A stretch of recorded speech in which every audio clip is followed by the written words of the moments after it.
તો ભાઈ તમારા માટે છે એક બીજી એક મૂવીના રિવ્યૂ લઈને હું અત્યારે આવી ગયો છું, જેની મેં હમણાં મૂવી જોઈ, જેનું મેં ટ્રેલર બહુ જોયું હતું.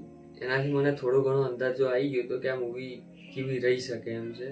તો આ મૂવીનું નામ છે મિથિલા મહેમાન. તો મિથિલા મહેમાન જે મૂવી છે તો આ મૂવી કેવી રહી એના માટે આપણે ચલો વાત કરીએ. તો મારું નામ છે અક્ષય અને welcome to my channel Aki entertainment. ભાઈ આ જે મૂવી જે છે ને એ અમુક લોકોને ગમશે પણ ખરા અને અમુક લોકોને પસંદ નહીં પણ આવે એવી છે આ મૂવી. કે એનો ટોપિક જે પ્રમાણે બનાવવાનો ટ્રાય કર્યો છે મૂવી મેકર્સે એવું લાગ્યું છે.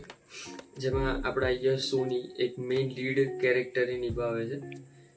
હવે આની સ્ટોરીની આપણે ચલો થોડું આપણે રિકેપ લઈ લઈએ. તો જેમ આપણે ટ્રેલરની અંદર જોયું હતું કે ભાઈ આ લોકો એક ટ્રીપમાં જાય છે, જે ઉદયપુર સુધીની એક ટ્રીપ રહે છે, જેની અંદર એક એક કરીને કેરેક્ટર જે છે એડ થતા જાય છે. અને યશ સોની જે છે એ એક ડેમમાં જઈને સુસાઇડ કરવા માગે છે. તો હવે સુસાઇડ કેમ કરવા માગે છે એ તમારે જોવું હોય તો મૂવી જોવા જવું પડશે. બાકી આ મૂવી આપણે જોવા જઈએ ને તો કોમેડી બુક માય શોની અંદર કોમેડી લખેલું છે. 2 કલાકની આ મૂવી હતી, ક્યાંય કોમેડી જેવું ક્યાંય લાગ્યું નહીં. કે એક આપણા ગુજરાતી કલાકાર છે મિત્ર ગઢવી, એમની કોમેડીની તમે જોશો ને ઘણી બધી મૂવીઝ એમની આવેલી, જેમાં આપણે થઈ જશે, એના પછી છેલ્લો દિવસ, એના સિવાય ઘણી બધી 3 એક્કા કરીને. આમાં જે મૂવીઝની અંદર એમને જે ડાયલોગ આપવામાં આવ્યા હતા એ પ્રમાણે કોમેડી કરાવવાનો ટ્રાય કર્યો હતો, એમાં ઘણા બધા સક્ષમ રહ્યા હતા. એવી જ રીતે આ મૂવીની અંદર એમને કોમેડી આપવાનો ટ્રાય કર્યો છે, પણ જબરદસ્તી કોમેડી આમ ઘુસાડવાનો અંદર ટ્રાય કર્યો હોય એવું લાગ્યું આ મૂવીમાં. મૂવીની લેન્થ છે 2 કલાકની છે, પણ આપણને 2 કલાક લિટરલીમાં એવું થાય છે કે યાર ઇન્ટરવલ ક્યારે આવી જશે. ઇન્ટરવલ પછી જ્યારે આમ ચાલુ થાય ને ત્યારે તમને એવું થશે કે હા હવે કદાચ પેસ પકડશે, પણ મૂવી એટલી જરૂર જોઈએ એટલી મોટી પેસ નથી પકડતું. ધીરે ધીરે કરીને સ્ટેપ બાય સ્ટેપ આગળ વધતું જાય છે.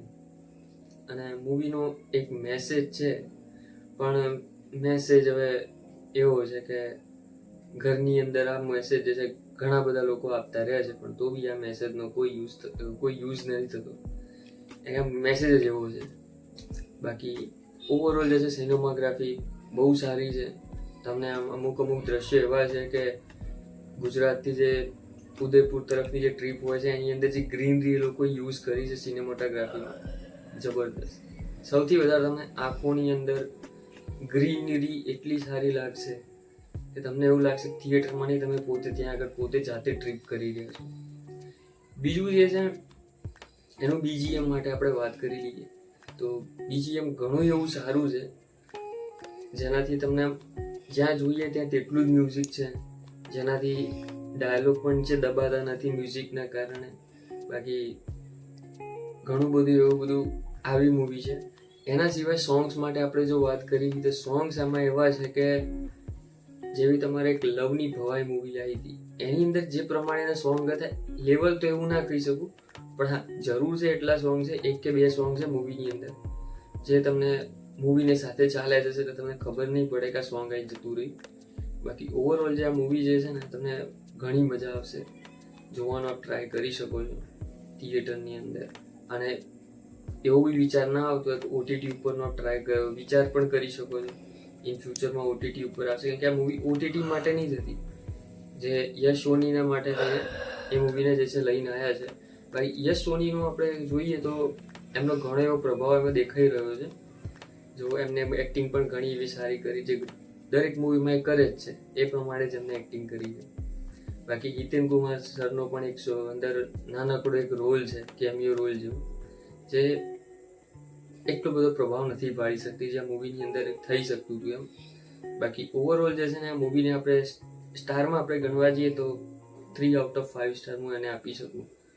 બાકી ઓવરઓલ જે છે એનો મેસેજ એક પોઈન્ટ છે જેના સાથે આપણે મૂવીને કમ્પ્લીટ કરી શકો છો. તો આ મૂવીના રિવ્યૂ માટે આટલું જ. તો મળીશું ગાઈસ નેક્સ્ટ વિડીયોમાં. ત્યાં સુધી બાય બાય. અને હા, આ વિડીયોને લાઈક કરો, શેર કરો અને સબસ્ક્રાઈબ કરો.